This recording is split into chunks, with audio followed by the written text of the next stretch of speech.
बोलो शंकर भगवान की जय। अब हम आपको शिव महापुराण की कथा को सुनाएंगे। उससे पहले हम आपको एक ऐसा उपाय बता रहे हैं जो लाखों लोगों ने किया है और उनका उद्धार हुआ है। जैसे कि जिनके संतान नहीं थी उनको संतान की प्राप्ति हुई, जो निर्धन थे उनको धन की प्राप्ति हुई, जो कर्ज में फंसे रहते थे वो कर्ज से मुक्त भी हो गए, जो रोगी थे उनके रोग भी मिट गए। वो व्रत कौन सा है, वो पूजा कैसी है, उसे जानने के लिए हम आपको बता रहे हैं। 7 मोमबत्ती लें सोमवार को 5:45 और 6:15 के बीच शाम को। 5 मोमबत्ती शिवालय में जलाएं और 2 मोमबत्ती अपने घर के दरवाजे पर जलाएं। ऐसा 21 सोमवार करने पर आप देखो क्या चमत्कार होता है। रोगी रोग से मुक्त हो जाता है, संतान को संतान की भी प्राप्ति होती है, जो निर्धन होता है उसे धनवान बनने में भी भोले बाबा कृपा करते हैं, धनवान बनाते हैं और जगत में जगत प्रसिद्धि भी उनको दिलाते हैं। ये 21 सोमवार करके देखो, फिर कमेंट बॉक्स में बताना कि आपका काम हुआ कि नहीं हुआ। अब हम आपको शिव महापुराण की कथा सुना रहे हैं, तो आप कथा को श्रवण करें, अपने मन को निर्मल करें और अपने जीवन को कृतार्थ करें। शिव दर्शन के अनुसार शिव तत्व, जगत प्रपंच और जीव तत्व के विषय में विशद विवेचन तथा शिव से जीव और जगत की अभिन्नता का प्रतिपादन की कथा विस्तार पूर्वक सुनिए। शिव सूत जी बोले, गुरु के द्वारा उपदिष्ट वेदार्थ को सुनकर मुनिवर वामदेव परमात्मा विषयक संदेहों को आदरपूर्वक पूछने लगे। वामदेव जी बोले, हे ज्ञान शक्ति के धारक, हे स्वामी, हे परमानंद विग्रह, मैंने आपके मुख कमल से बहते हुए प्रणवार्थ रूप अमृत का पान किया है। अब मेरी बुद्धि दृढ़ हो गई है और मेरा संदेह दूर हो गया है। हे महासेन, अब मैं आपसे कुछ और पूछना चाहता हूँ। हे प्रभु सुनिए, सदा शिव से लेकर कीट पर्यटन रूप वाले जगत की स्थिति सभी जगह स्त्री पुरुष में दिखाई पड़ती है, इसमें संदेह नहीं है। इस प्रकार के रूप वाले जगत का जो सनातन कारण है वह स्त्री रूप है, अथवा पुरुष रूप, अथवा नपुंसक है, अथवा मिश्रित रूप है, अथवा कोई अनुरूप है, इसका निर्णय नहीं हुआ है। शास्त्रों के सिद्धांत से मोहित हुए विद्वान लोग अनेक प्रकार की बातें कहते हैं। संसार सृष्टि का विधान करने वाली श्रुतियाँ जगत के साथ जिस प्रकार से एकीकरण को प्राप्त होती है और जिसे ब्रह्मा विष्णु देवगण एवं सिद्ध भी नहीं जानते, उसे अथवा इस विषय में अन्य जो भी बातें हैं उन्हें आप कहें। लोक में जानता हूँ, करता हूँ, इस प्रकार का व्यवहार देखा जाता है। ऐसा सर्वानुभव सिद्ध व्यवहार शरीर, इंद्रिय, मन, बुद्धि एवं अहंकार से उत्पन्न होता है। इसमें किसी भी तरह का विवाद नहीं है, परंतु ये जगत आत्मा का ही दृष्टिगोचर होने वाला है, परिणाम है। इस मत में महान संशय है। इस प्रकार जगत सृष्टि के विषय में ये 2 विवादास्पद विचित्र मत लोक में प्रसिद्ध है। अतएव अज्ञान से उत्पन्न संशय रूपी इस विष वृक्ष को उखाड़ दीजिए, जिससे मेरा चित्त शिवा द्वैत रूपी महान कल्प वृक्ष के आधार भूमि हो जाए। हे देव, आप मुझ पर कृपा करके इस प्रकार का ज्ञान दीजिए कि हे देवेश, मैं आपके अनुग्रह से दृढ़ ज्ञानी हो जाऊं। सूत जी बोले, इस प्रकार मुनि द्वारा पूछे गए वेदांत गर्भित रहस्य में वचन को सुनकर मंद हास्य युक्त मुख वाले प्रभु कहने लगे। सुब्रह्मण्य बोले, हे मुनि, इसी गुहे तत्व को सदाशिव ने कहा है। हे वामदेव, जब वे देवी अम्बा से कह रहे थे, उस समय मैं उनका दूध पीकर अत्यंत तृप्त हो रहा था। उस समय उनके निश्चल विचार को मैंने स्वचित्त हो बार बार सुना और उस पर विचार पूर्वक निश्चय किया। हे वामदेव, हे महामुनि, मैं उसी को आपसे दया पूर्वक कह रहा हूँ। हे पुत्र, इस समय आप इस परम गोपनीय श्रेष्ठ रहस्य को सुनिए। हे मुनि, कर्म तत्व से लेकर जो विस्तृत शास्त्रवाद है, अर्थात कर्म सत्ता के प्रतिपादक कर्म फल वाद से आरंभ करके शास्त्रों में विविध विषयों का भी विशद विवेचन है, उसे विचारवान पुरुष को विवेक पूर्वक सुनना चाहिए, क्योंकि वह ज्ञान देने वाला है। आपने जिन शिष्यों को उपदेश दिया है, उनमें आपके समान कौन है? वे अधम आज भी अनिश्वरवादी कपिल आदि के शास्त्रों में भटक रहे हैं। शिव की निंदा करने वाले वे पहले ही 6 मुनियों के द्वारा स्थापित हुए हैं। वे अन्यथावादी हैं, अतः उनकी बात तो नहीं सुननी चाहिए। जिस प्रकार ईश्वर के विषय में निन्यासक लोग पंच वे वाक्य रूपा अनुमति प्रक्रिया का प्रयोग कर धूम दर्शन रूपलिंग से अग्नि को अनुमान के द्वारा सिद्ध करते हैं, उसी प्रकार यहाँ भी अनुमान प्रयोग का अवकाश तो है ही। इस प्रत्यक्ष प्रपंच के दर्शन रूप हेतु का अवलंबन करके भी परमेश्वर परमात्मा को निसंदेह जाना जा सकता है। स्त्री पुरुष रूप ये भी प्रत्यक्ष ही दिखाई पड़ता है। 6 कोष वाले इस शरीर में प्रथम 3 कोष माता के अंश से तथा अन्य 3 कोष पिता के अंश से उत्पन्न होते हैं, ऐसा श्रुति का कथन है। हे मुनि, इस प्रकार सभी शरीरों में स्त्री पुरुष भाव को जानने वाले विद्वज्जन परमात्मा में भी स्त्री पुरुष भाव को जानते हैं। श्रुति ब्रह्म के सच्चिदानंद स्वरूप का प्रतिपादन करती है। इसमें आत्मवाचक सत शब्द से असत की निवृत्ति हो जाती है। चित्त शब्द जड़ तत्व का निवर्तक है। यद्यपि सत शब्द तीनों लिंगों में गृहीत होता है, तथापि यहाँ पर ब्रह्म परमात्मा के अर्थ में पुल्लिंग सत शब्द ही ग्रहण करने योग्य है। उस सत्य शब्द से प्रकाश का बोध होता है, ये बात स्पष्ट ही है। प्रकाश के पुल्लिंग होने से सत्य शब्द ही पुल्लिंग रूप से ब्रह्म के लिए व्यवहृत होता है। चित्त शब्द ज्ञानवाचक या के चेतनार्थ है, जो स्त्रीलिंग है, अर्थात परमात्मा में चिद्रूपता उसके स्त्री भाव को सूचित करती है। प्रकाश पुल्लिंग और चित्त चेतना ये दोनों ही सम्मिलित रूप से जगत को उत्पत्ति में कारण है। इसी प्रकार सच्चिदानंद यानी सच्चिदात्मा में जगत की कारणता प्राप्त होने में एकमात्र परमात्मा में ही शिव भाव तथा शक्ति भाव का भेद किया जाता है। तेल और बत्ती के मलिन होने से प्रकाश भी मलिन अर्थात मंद हो जाता है। मलिनता और अशिवता दोनों ही चिता की अग्नि आदि में देखी जाती है, परंतु ये आरोपित है कि इस आरोप का निवर्तक होने कारण वेदों में परमात्मा के शिव तत्व का प्रतिपादन किया गया है। यही चित्त शक्ति जब जीवों के आश्रित होती है तब वह दुर्बल हो जाती है। उसके निवृत्ति के लिए ही इन परमात्मा में सार्वकालिक चित्त शक्ति विद्यमान है, अतः परमात्मा ही बलवान तथा शक्तिमान है।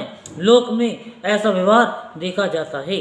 हे वामदेव, हे महामुनि, इस प्रकार लोक तथा वेद में सदा ही परमात्मा में शिव तत्व और शक्ति तो दिखाई गया है। शिव तथा शक्ति के संयोग से ही सदा आनंद उदित होता है। अतः हे मुनि, निष्पाप मुनिगण उन शिव को उद्देश्य करके शिव में मन लगाकर अनामय शिव को प्राप्त हुए हैं।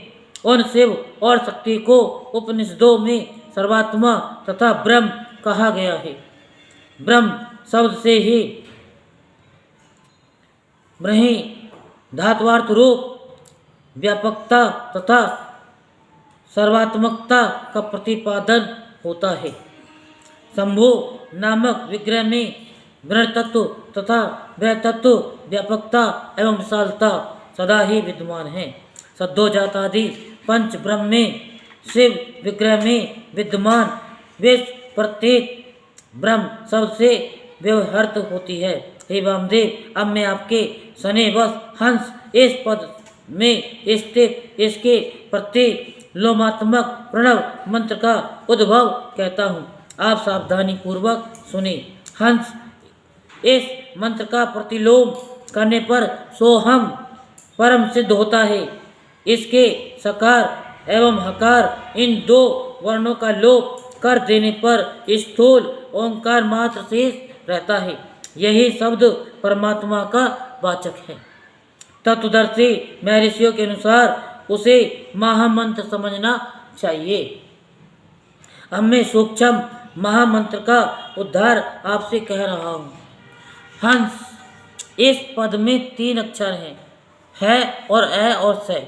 इसमें आदि स्वर और 15वें अनुस्वर और 16वें विसर्ग के साथ है। सकार के साथ वाला अ विसर्ग सहित है। यदि वह सकार के साथ हम के आदि में चला जाए तो सोहम ये महामंत्र हो जाएगा।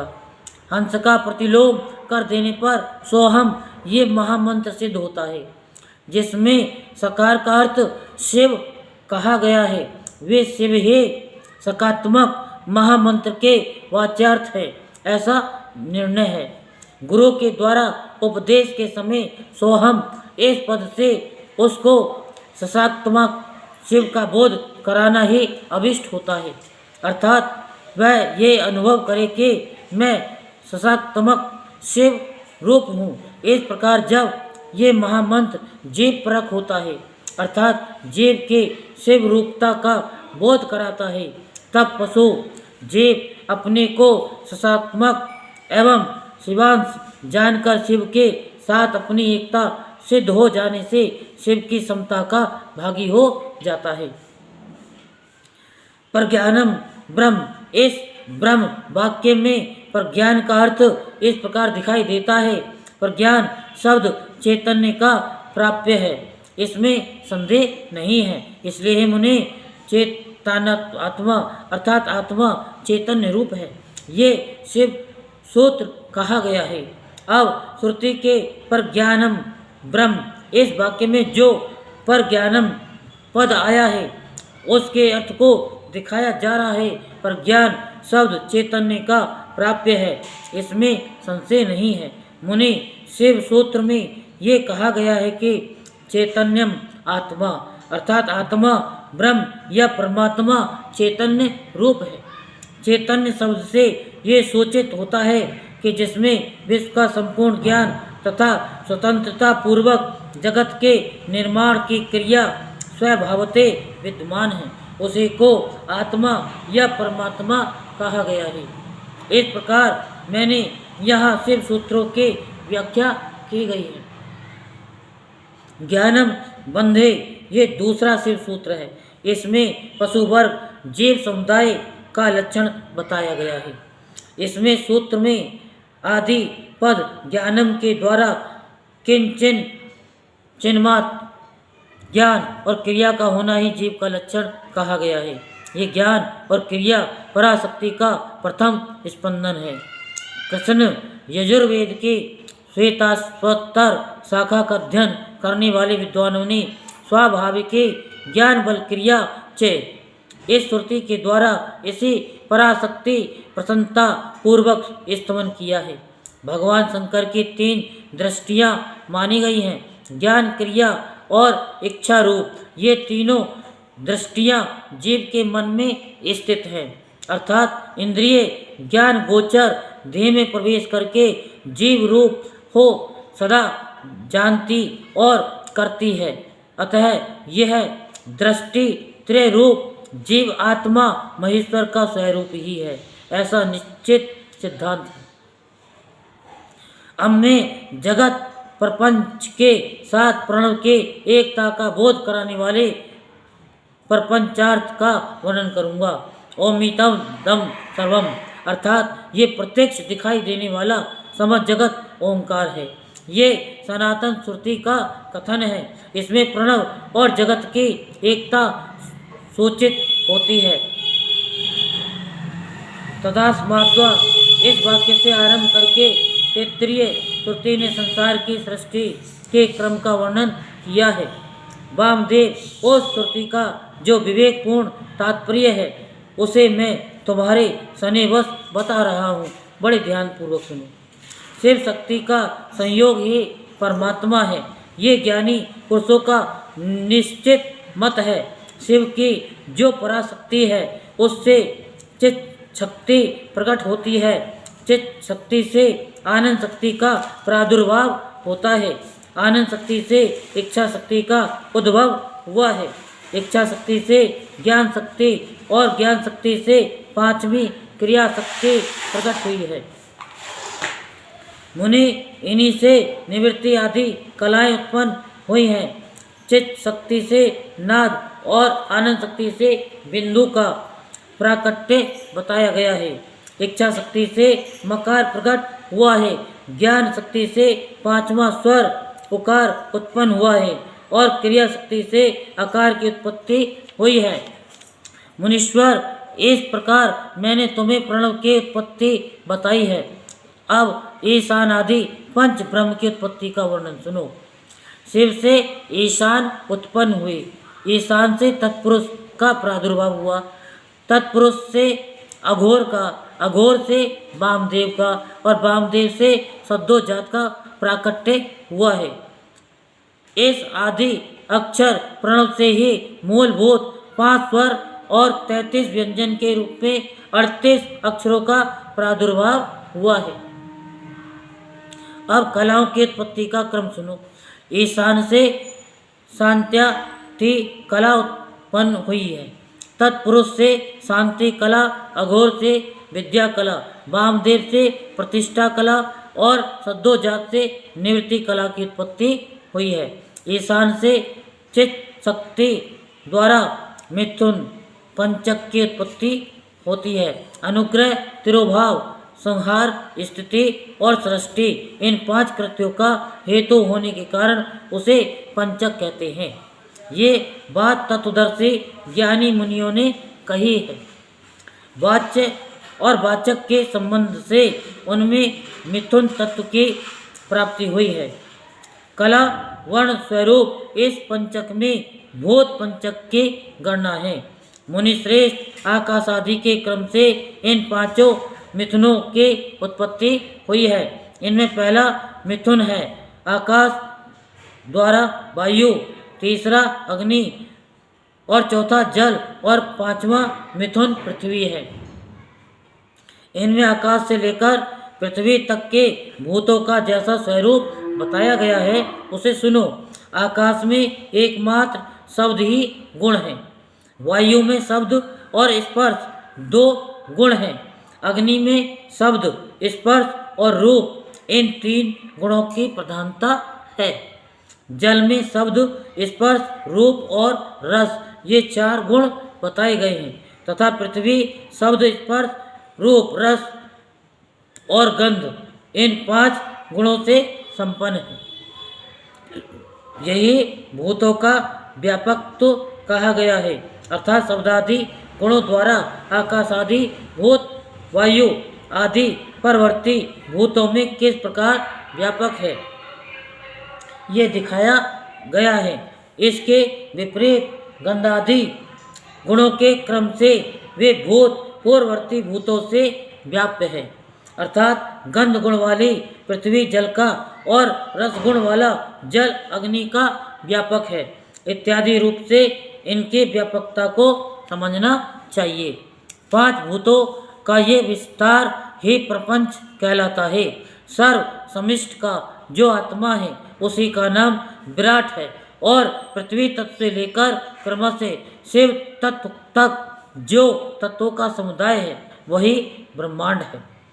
वह क्रमशः तत्व समूह में लीन होता हुआ अंत तत्वगत्वा सबके जीवनभूत चैतन्य में परमेश्वर में ही लय को प्राप्त होता है और सृष्टि काल में फिर शक्ति द्वारा शिव से निकलकर स्थूल प्रपंच के रूप में प्रलय काल प्रयत्न सुखपूर्वक स्थित रहता है। अपनी इच्छा से संसार की सृष्टि के लिए उद्धत हुए महेश्वर का जो प्रथम परिस्पंद है उसे शिव तत्व कहते हैं। यही इच्छा शक्ति तत्व है क्योंकि संपूर्ण कृत्यों में इसी का अनुवर्तन होता है। मुनीश्वर ज्ञान और क्रिया इन दोनों शक्तियों में जब ज्ञान का आधिक्य हो तब उसे सदा शिव तत्व समझना चाहिए। जब क्रिया शक्ति का उद्रेक हो तब उसे महेश्वर तत्व जानना चाहिए तथा जब ज्ञान और क्रिया दोनों शक्तियां समान हो तब वहाँ शुद्ध विद्यात्मक तत्व समझना चाहिए। समस्त भाव पदार्थ परमेश्वर के अंगभूत ही हैं तथापि उनमें जो भेद बुद्धि होती है उसका नाम माया तत्व है। जब शिव अपने परम ऐश्वर्यशाली रूप को माया से निगृहित करके संपूर्ण पदार्थों को ग्रहण करने लगते हैं तब उनका नाम पुरुष होता है। तत्सृष्ट्वा तदेवानु प्रविशत उस शरीर को रचकर स्वयं उसमें प्रविष्ट हुआ। इस श्रुति ने उनके इसी स्वरूप का प्रतिपादन किया है अथवा इसी तत्व का प्रतिपादन करने के लिए उक्त श्रुति का प्रादुर्भाव हुआ है। यही पुरुष माया से मोहित होकर संसार बंधन में बंधा हुआ पशु कहलाता है। शिव तत्व के ज्ञान से शून्य होने के कारण उसकी बुद्धि नाना कर्मों में आसक्त हो मूर्ता को प्राप्त हो जाती है। वह जगत को शिव से अभिन्न नहीं जानता तथा अपने को भी शिव से भिन्न ही समझता है। प्रभु यदि शिव से अपनी तथा जगत की अभिन्नता का बोध हो जाए तो इस पशु जीव को मोह का बंधन न प्राप्त हो। जैसे इंद्रजाल विद्या के ज्ञाता बाजीगर को अपनी रची हुई अद्भुत वस्तुओं के विषय में मोह या भ्रम नहीं होता उसी प्रकार ज्ञान योगी को भी नहीं होता। गुरु के उपदेश द्वारा अपने ऐश्वर्य का बोध प्राप्त हो जाने पर वह चिदानंद घन शिव रूप ही हो जाता है। शिव की 5 शक्तियाँ हैं। सर्व कर्तव्य रूपा, दूसरा सर्व तत्व रूपा, तीसरा पूर्ण तत्व रूपा, चौथा नित्य त्वय रूपा और 5वां व्यापक तो रूपा। ये शक्तियाँ सूर्य के समान अपने स्वरूप को संकुचित करने में समर्थ हैं। संकुचित होने पर भी वे सदैव भाषित होती रहती हैं। जीव की 5 कलाएं हैं। पहला कला विद्या, राग, काल, नियति। इन्हें कला पंचक कहते हैं। जो यहाँ 5 तत्वों के रूप में प्रकट होती हैं उसका नाम कला है। जो कुछ कुछ कर्तव्य में हेतु बनती हैं और कुछ तत्व का साधन होती हैं उस कला का नाम विद्या है। जो विषयों में आसक्ति पैदा करने वाली है उस कला का नाम राग है। जो भाव पदार्थों और प्रकाशकों का भाषानात्मक रूप से क्रमशः अवच्छेदक होकर संपूर्ण भूतों का आदि कहलाता है वही काल है। ये मेरा कर्तव्य है और ये नहीं है। इस प्रकार नियंत्रण करने वाली जो विभू की शक्ति है उसका नाम नियति है। उसके आक्षेप से जीव का पतन होता है। ये पांचों ही जीव के स्वरूप को आच्छादित करने वाले आवरण हैं। इसीलिए पंच चुक कहे गए हैं। इनके निवारण के लिए अंतरंग साधन की आवश्यकता है। बोलो शंकर भगवान की। हर हर महादेव, हर हर महादेव, हर हर महादेव।